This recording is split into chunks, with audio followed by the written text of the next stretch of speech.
At this point, I'm very sure that you might have heard of the latest privacy policy of WhatsApp, in which they said that all the data that they collect will be shared with Facebook.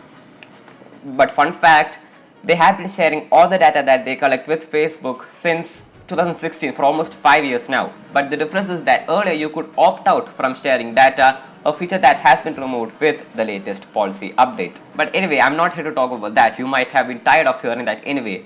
But this update has added to a list of problems that WhatsApp has or had ever since the Facebook acquisition. And I'm sorry, but I have to call in my laptop because there's a lot to talk about. I am Devatan and you're watching Tech Aisle. Let's begin. So all these problems started on February 19th of 2014 when Facebook acquired WhatsApp for a whopping 19 billion US dollars, which is till date their largest acquisition. It actually took only very few days for the problems to start. Within days of the announcement, WhatsApp users claimed that WhatsApp simply stopped working for them. In other words, there was a loss of service from WhatsApp. This led to widespread anger across social media. This acquisition and the loss of service resulted in many people switching from WhatsApp to the other services. Like Telegram claimed that they got 8 million new users, and Line, which is another service, claimed that they got 2 million new users. Then on November 30 next year, which is 2015, WhatsApp Android made links to and from Telegram, which is another messaging service very popular now, unclickable and uncopyable. That is, say if you get a link from Telegram, any link, any group invitation link, anything. So say that you get that link. If you see that in WhatsApp, then you cannot simply click that nor copy that. Many sources said that it was very intentional and that it was not something by accident. It was not a bug. It was very much intentional. So much so that the word Telegram appeared in the code. So many people considered it as an anti-competitive measure. But WhatsApp didn't offer any explanation. This was considered as an anti-competitive measure because this drastically reduced the number of people going from WhatsApp to Telegram and not getting attracted by the features over Telegram. Then on January 18th of 2016, see, this is why I said I need the laptop.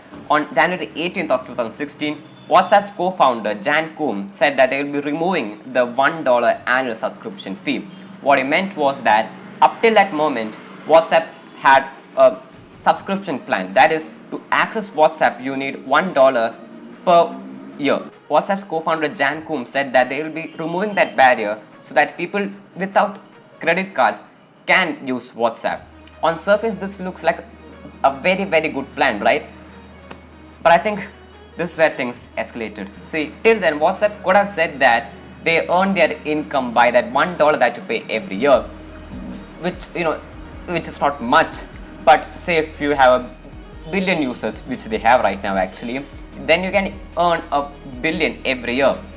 But now they cannot say that they can earn $1 billion every year. But that was not possible. Now users slowly realized that the way WhatsApp earned their income is by sharing the user data for targeted ads. And here is where things are interesting actually. In the same year, 2016, WhatsApp had begun sharing information with their parent company Facebook. So potentially Facebook had access to your details like phone numbers, IP address. These could be used for Facebook's targeted ads. Then in September 2017, WhatsApp's co-founder Brian Acton left WhatsApp to start a non-profit group, which was eventually what came out to be Signal Foundation. You've heard that term before, right? The same company which made the app Signal. WhatsApp was criticized by the security researchers and the Electronic Frontier Foundation for using backups which are not end-to-end encrypted, which meant that the chats that you had between your friends and family were encrypted, but the backup of that chats in their server, they were not encrypted. They were not end-to-end encrypted. So what this meant was that potentially third parties could access that. Then in May of 2019, WhatsApp was attacked by a group of hackers who installed spyware onto a very large number of people's smartphones. The hack was allegedly done by an Israeli surveillance technology firm called NSO Group, who injected malware onto the WhatsApp users, exploiting a bug in the VoIP feature. A report by The Wired said that the attackers were able to inject that malware via calls to the targeted phone even if the user did not answer the call. For example, say that this particular call came. Even if you did not accept that call, if you just see that call, then the malware was accessed into your phone. Another security flaw was confirmed by WhatsApp in December 2019. So how this flaw worked was that there was a particular GIF image. If you receive that GIF image, not sent, if you receive that GIF image, then if you see that inside the WhatsApp gallery, then the virus will be injected to your phone, giving the access of all your phone details to the attacker. That's quite bad. Alright, this next one is very much embarrassing for WhatsApp actually. In January of 2020, a person's WhatsApp was hacked. And that person was Jeff Bezos. Yeah, even the founder of Amazon, Jeff Bezos, was attacked by a malicious WhatsApp message.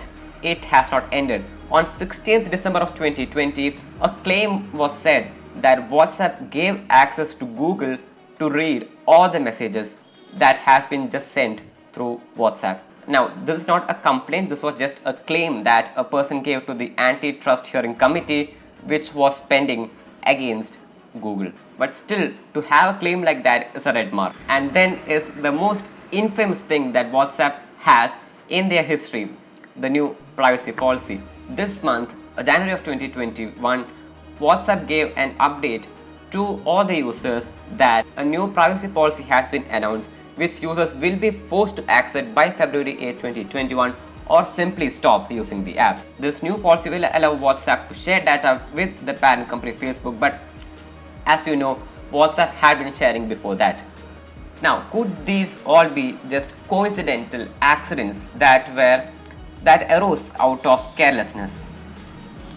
Possibly, maybe, but I don't think it's possible, but maybe it could have happened. But that is not a level of carelessness that I'm expecting from a company who has access to a ton of user data, and especially if that company is Facebook. Facebook doesn't particularly have a good track record. It has sold user data to third parties in the past.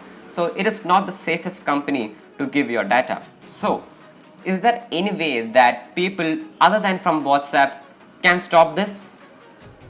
Actually, the answer is yes. For example, in the European Union, this new privacy policy of WhatsApp does not apply because it violates a law called General Data Protection Regulation. The GDPR is a law in the European Union that aims to give individuals control over their private data. So, say that the Indian government, or for that matter, your country's government says that WhatsApp has to change the policy, then they have two options.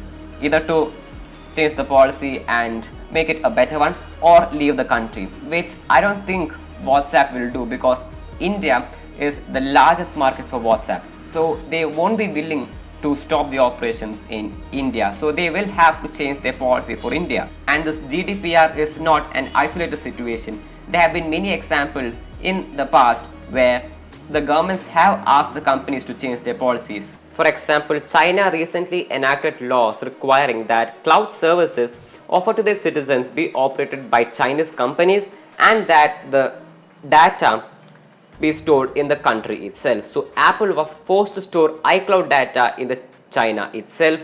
Then Brazil said that Apple has to include chargers in the box with the iPhone 12.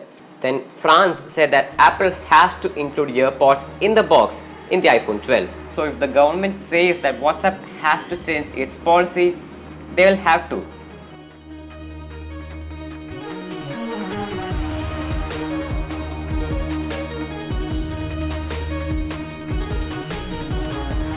So what do you think of WhatsApp's new privacy policy? Is it good? Is it bad? Or is it as usual? Thank you so much for watching, and consider hitting that sweet red subscribe button and also that thumbs up button. That's it for today. Hope you liked it. Thanks for watching, and I'll see you in the next one. Claim that a person had given in the antitrust hearing committee